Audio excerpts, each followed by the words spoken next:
Hello class, आज हम पढ़ेंगे रिटायरमेंट ऑफ पार्टनर का पार्ट नंबर 10। आज का हमारा टॉपिक है एडजस्टमेंट ऑफ कैपिटल। रिटायरमेंट में कैपिटल का एडजस्टमेंट कैसे होता है, जैसे हमने एडमिशन में सीखा था कुछ उसी तरह से है। वहाँ पर भी दो केस होते थे और यहाँ पर भी दो केस होते थे। ठीक है,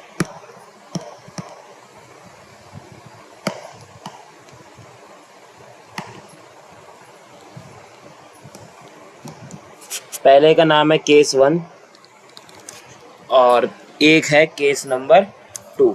जो केस 2 है उसको तो हम देखेंगे बाद में। तो पहले केस 1 को देखते हैं। केस 1 सेम उसी की तरह है।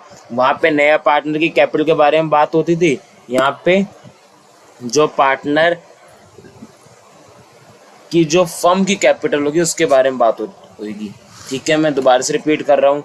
एडमिशन में नया पार्टनर जो आता है उसकी कैपिटल की बात होती है। रिटायरमेंट में नई फर्म की कैपिटल की बात होती है। ठीक है, कि नए फर्म की कैपिटल कितनी होगी। तो मैं लिखता हूँ व्हेन न्यू फर्म, पूरे फर्म की कैपिटल, ठीक है, ना कि पार्टनर की खाली, पूरे फर्म के कैपिटल की बात हो रही है। When new firm capital is given. और एक केस होता है जहाँ पे गिवन नहीं होती, वो सेकंड केस है। तो केस नंबर फर्स्ट पढ़ेंगे हम, जहाँ पर न्यू फर्म कैपिटल गिवन होता है, उसे केस नंबर 1 कहते हैं। किसकी कैपिटल? पूरे की पूरी फर्म की कैपिटल। ओके, करना क्या होता है? स्टेप वन में करना होता है, जो इनकी कैपिटल है उसको डिस्ट्रीब्यूट करना है। जो न्यू फर्म कैपिटल है उसको डिस्ट्रीब्यूट करना है इन, ठीक है, इन न्यू रेशियो में। नई रेशियो किसकी होगी? अगर ए बी सी 3 पार्टनर हैं, अगर सी रिटायर हो जाता है तो ए और बी की होगी। ठीक है, जो डिस्ट्रीब्यूट करके आएगा वो हमारा क्या होगा? To balance c d. Okay, step number 2। Step 2 कहता है जो भी बैलेंसिंग फिगर आएगा वो क्वेश्चन बता देगा कि कैश में आएगा या करंट अकाउंट ओपन करना है। Balancing figure will be adjusted through cash और current account as the case may be. अगर क्वेश्चन कुछ नहीं कहता तो हम कैश के थ्रू ओपन करेंगे। अगर क्वेश्चन स्पेशल कहता है करंट, तो हम उस टाइम करंट अकाउंट के थ्रू बैलेंसिंग फिगर को एडजस्ट करेंगे। ओके, पहले मैं बिल्कुल सिंपल क्वेश्चन लेके चलूँगा। ठीक है, तो मैं एक वापस रिपीट कर रहा हूँ। केस 1 में नई फर्म की कैपिटल गिवन होती है, नए फर्म की। ओके, और उस नए फर्म की कैपिटल को हम नई रेशियो में बांटेंगे तो हमारा आंसर क्या आएगा? To balance c d. ठीक है, अब जो बैलेंस सी डी आ गया, फिर हम टोटलिंग करेंगे, वापस से अकाउंट की बैलेंसिंग फिगर करेंगे। जो भी बैलेंस आता है वो कैश या करंट के नाम से। ये केस नंबर 1 है रिटायरमेंट का। अब देखते हैं एक क्वेश्चन, जिसकी क्वेश्चन नंबर 44। क्वेश्चन नंबर 44 में क्या बोला है? एक्स वाई जेड 3 पार्टनर्स है जिनकी प्रॉफिट शेयरिंग रेशियो क्या है? 3:1। और वाई रिटायर होता है फर्म से। एक्स वाई जेड पार्टनर्स हैं। क्वेश्चन नंबर है 44। एक्स वाई जेड 3 पार्टनर्स हैं, इनकी रेशियो 3:1 है। वाई रिटायर होता है और लिखा है कि एक्स और जेड दोनों मिलके एग्री करते हैं कि जो न्यू फर्म कैपिटल होगी, लिखा है ना capital of the new firm, वो कितनी होगी? 2,10,000। तो नए फर्म की कैपिटल कितनी होगी? 2,10,000। New firm capital 2,10,000। ठीक है, पहला केस है। मुझे कैसे पता पड़ा ये पहला केस है? क्योंकि इसमें न्यू फर्म कैपिटल हमको क्वेश्चन में गिवन है। ठीक है, आगे देखते हैं। लिखा है in the profit sharing ratio, जो भी इनकी रेशियो होगी उसमें the capital account of x और जेड, एक्स और जेड का कैपिटल अकाउंट सारी की सारी एडजस्टमेंट करने के बाद 1,45,000 और 63,000 है। और हमें बताना है कि एक्चुअल कैश कौन कितना लेकर आएगा और कौन कौन घर लेकर जाएगा या फिर कौन बिजनेस में लेकर आएगा। ठीक है, 145 और 63, 145 और 63। मैं दोबारा से रिपीट कर रहा हूँ। एक्स वाई जेड 3 पार्टनर्स है जिनकी रेशियो 3:1 है और न्यू फर्म कैपिटल गिवन है 2,10,000। एक्स और जेड की जो कैपिटल है आफ्टर ऑल एडजस्टमेंट सब कुछ करने के बाद 1,45,63,000 है।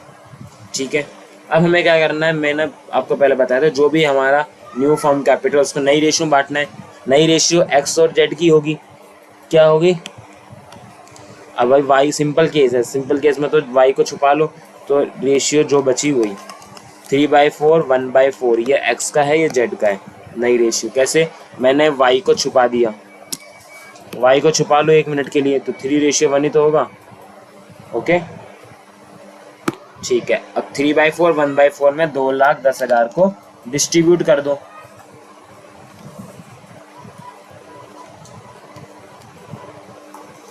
ठीक है, और कुछ दिया इसमें?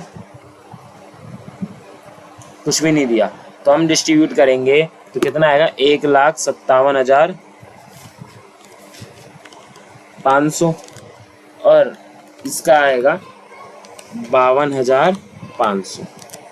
ओके, तो एक्स और जेड की हमें एक्चुअल वाली कैपिटल पता पड़ गई। ये क्या है हमारा? To balance c d. हमारा बैलेंस सी डी कितना होना चाहिए? इतना, लेकिन एक्चुअल में कितना है? 1,45,000 होना इतना चाहिए। ज़्यादा है या कम? हमारा बैलेंस सी डी कम है, इसका मतलब एक्स लेकर आएगा। एक्स क्या करेगा? लेकर आएगा कितनी कैपिटल? 1,57,500 में से लेस करूँगा 1,45,000, तो बचेगा 12,500। ये कैपिटल लेकर आएगा, ब्राउट मतलब लाने या ब्रिंग। ठीक है, एक्स लेकर आएगा 12,500। कैसे आया? 1,57,500 में से 1,45 घटा दिया। अब देखते हैं जेड का। जेड का होना चाहिए इतना और है कितना? 63,000। मतलब जेड का क्या है? ज़्यादा है, ज़्यादा है तो जेड घर लेके जाएगा। इसका मतलब विड्रॉ, कितना विड्रॉ करेगा? 63,000 में से आप लेस करोगे 52,500, 10,500 जेड लेकर जाएगा और एक्स 12,500 लेकर आएगा। ओके, क्योंकि क्वेश्चन ने बोला था जो भी बैलेंस फिगर आएगा वो कैश के नाम से आएगा। ये कैश लेकर आएगा 12,500, ये विड्रॉ करेगा कैश 10,500 का। ओके, देखो आपको दिखा देता हूँ, हमारा आंसर मैच कर रहा है। एक्स तो लेकर आएगा 12,500 और जेड क्या है? लेकर जाएगा, विड्रॉ करेगा 10,500। क्या किसी को दिक्कत है? क्वेश्चन नंबर 44 आपके सामने है, स्क्रीनशॉट ले लो। अब इसके आंसर का भी स्क्रीनशॉट ले लो। ले लिया? अब क्वेश्चन नंबर 45 करेंगे हम। पहले आप क्वेश्चन का स्क्रीनशॉट ले लो।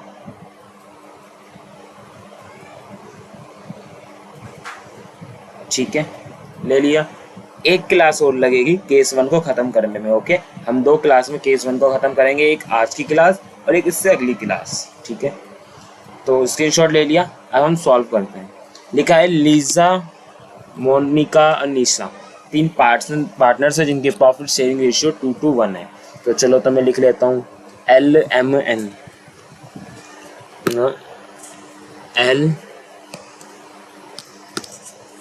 LMN पार्टनर्स हैं जिनकी प्रॉफिट शेयरिंग रेशियो 2:1 है।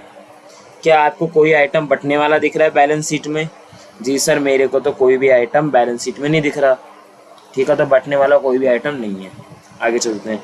लिखा है कि ऑन 31 मार्च 2019 को मोनिका रिटायर होती है फ्रॉम द फर्म से और रिमेनिंग पार्टनर डिसाइड करते हैं हम बिजनेस को कैरी करेंगे आगे, और इट वाज एग्री, और ये एग्री करते हैं। क्या? लैंड एंड बिल्डिंग क्या हुआ? अप्रिशिएट हो गया बाय 2,40,000 से। बाय लिखा है, इसका मतलब 2,40,000 का फ़ायदा हो गया। लैंड एंड बिल्डिंग 2,40,000 रीवैल्यूएशन में आएगा, credit side 2,40,000 by land and building. Okay, आगे क्या बोला है कि जो हमारी मशीन थी वो डेप्रिशिएट हो गई 10% से, मशीन की वैल्यू 10% से घट गई। मशीन थी कितने की? 12 लाख की थी। 12 लाख का 10% 1,20,000। मशीन कितने से रिड्यूस हो गई? 1,20,000 से। To machinery.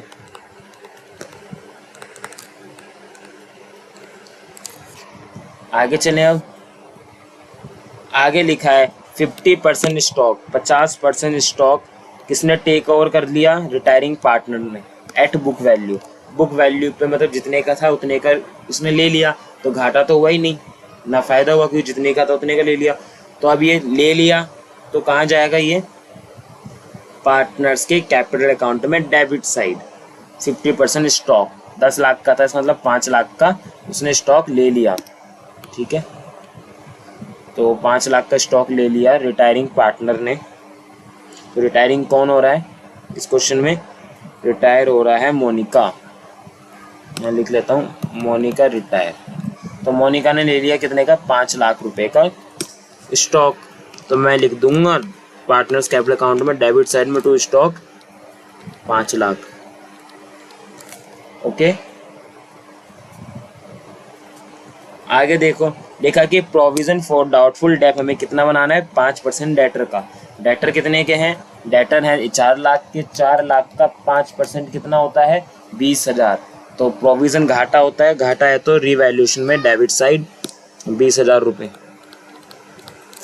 To provision for doubtful debt. Okay, अगला लिखा है कि जो गुडविल है फर्म की वो 3 लाख है और Monica share of goodwill adjusted करना है in the account of Lisa, और नीसा के अकाउंट से एडजस्ट करना है। क्या आपको इस पूरे क्वेश्चन में नई रेशियो कहीं दी है? देख लेते हैं अगला पॉइंट पढ़ के। Total capital of the new firm की टोटल कैपिटल कितनी है? 27 lakh, which will be portion of the new profit sharing ratio of Lisa and Nisha. इन दोनों के नई रेशियो में बांटना है।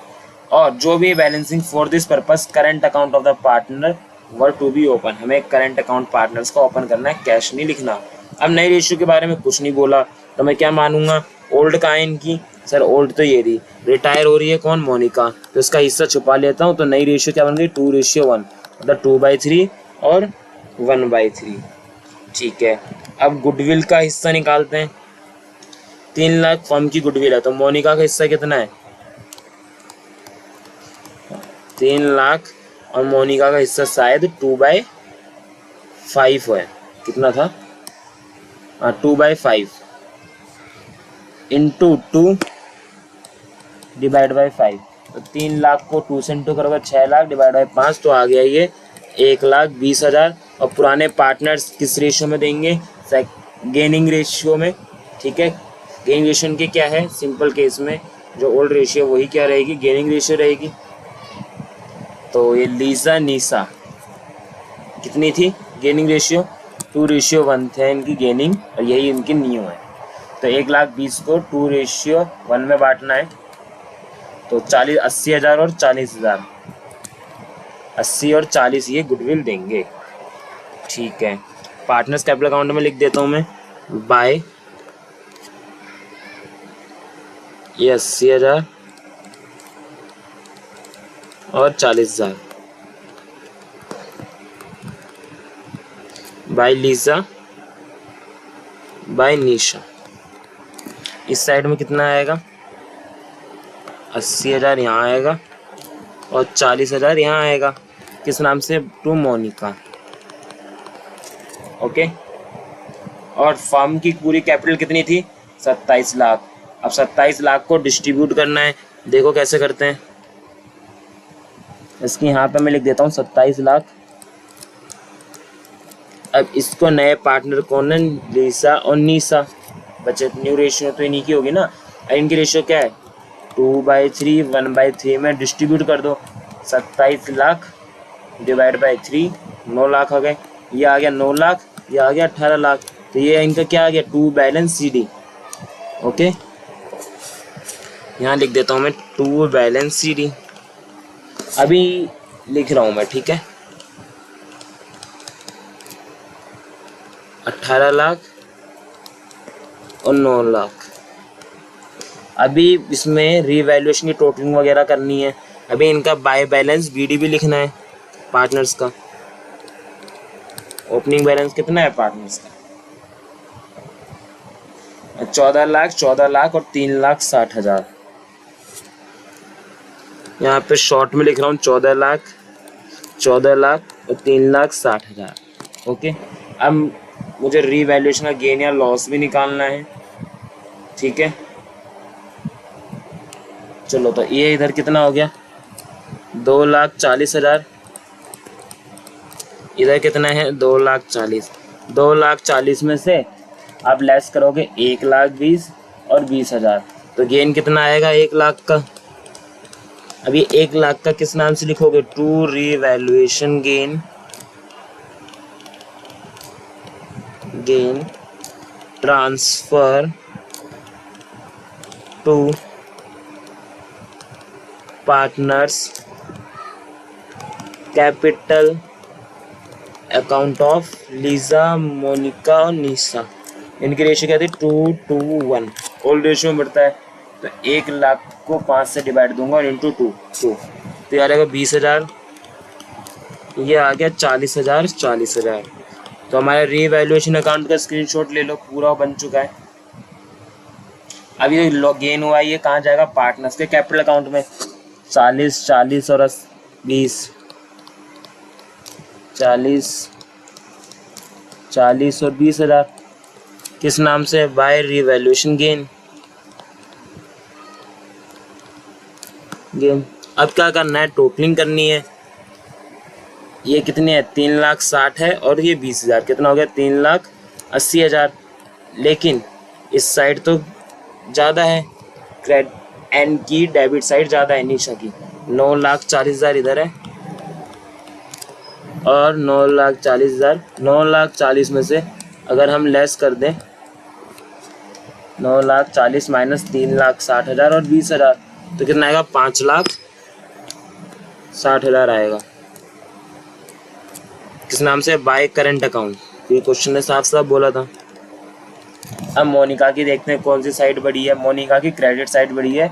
14 लाख प्लस 80,000 प्लस 40,000 प्लस 40,000, तो हो गया 15,60,000। 15,60,000 में से ये स्टॉक ले गया 5 लाख का, तो कितना बचा? 10,60,000। फिर लोन के नाम से लिख देता हूँ। पेमेंट के लिए कहीं बोला था क्या? चेक कर लेता हूँ मैं। पेमेंट के लिए बोला होगा तो पेमेंट कर देंगे।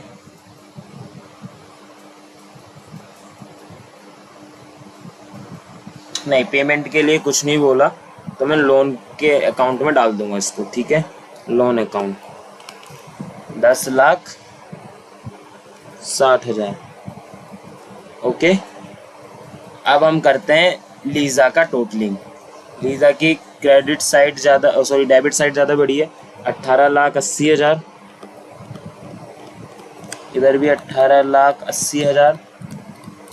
18,80,000 में से 14 लाख और 40,000 लेस होगा, तो ये बचेगा 4,40,000।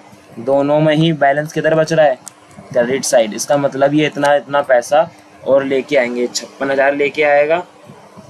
56,000 है, 5,60,000 है, 5,60,000। ठीक है, और ये 4,40,000 लेके आएगा। इसका स्क्रीनशॉट ले लो, देखो आपको आंसर मैच कराता हूँ।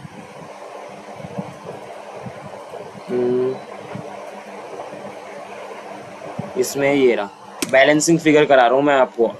आंसर तो हमारा CD आएगी 18 है, 9 लाख, और इसका 10,60,000, और बैलेंसिंग फिगर 4,40,000 और 5,60,000 डेबिट में, दोनों ही डेबिट में। ठीक है, देखो ये रहा, और बैलेंस CD 18 है और 9 लाख आई गया, और इसका लोन में 10,60,000 चला गया।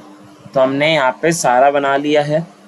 अब हमें बैलेंस शीट बनानी है, तो देखते हैं बैलेंस शीट में। पहले ट्रेड क्रेडिटर 1,60,000 के हैं, क्या कोई चेंज हुआ? जी सर, कुछ भी चेंज नहीं हुआ। 1,60,000 का 1,60,000 लिख देता हूँ। ट्रेड क्रेडिटर 1,60,000,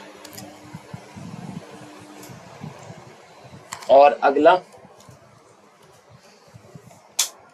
इसमें अगला देखो, बिल्स पेएबल 2,44,000 का है, ठीक है, ठीक है, 2,40,000,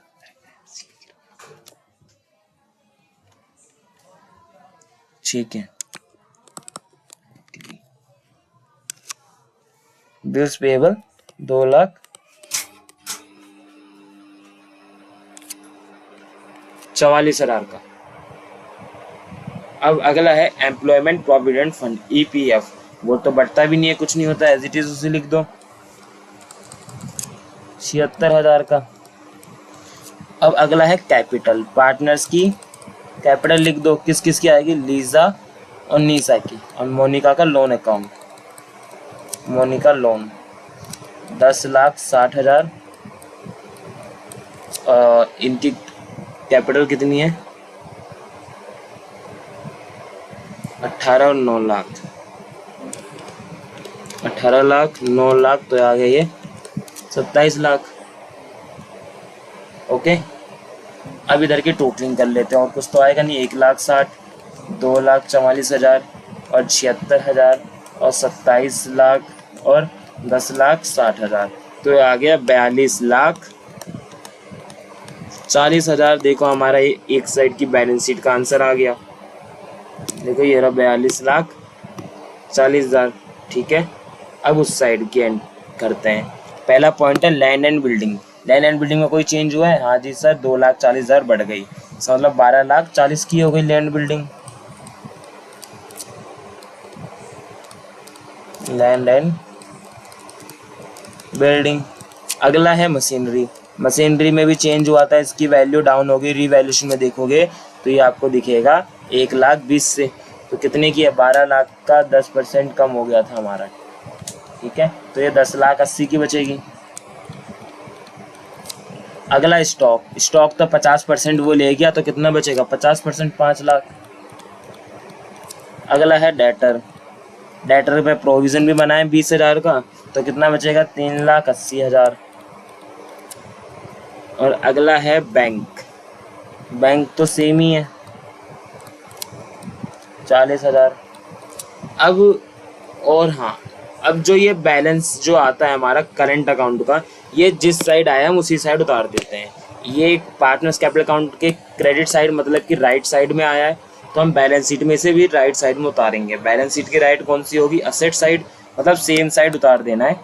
अगर ये इधर आता तो मैं इस साइड उतारता लायबिलिटी, अगर ये क्रेडिट बचा है इसका मतलब मैं असेट साइड में उतारूंगा, सेम साइड बैलेंस शीट में। यहाँ लिख देता हूँ करंट अकाउंट, अकाउंट ऑफ किस किस का, लीजा और नीसा का, ठीक है, सेम साइड ये आ जाता है। ये कितना है, 4,40,000, ये है 5,60,000। अब इनकी टोटलिंग करो,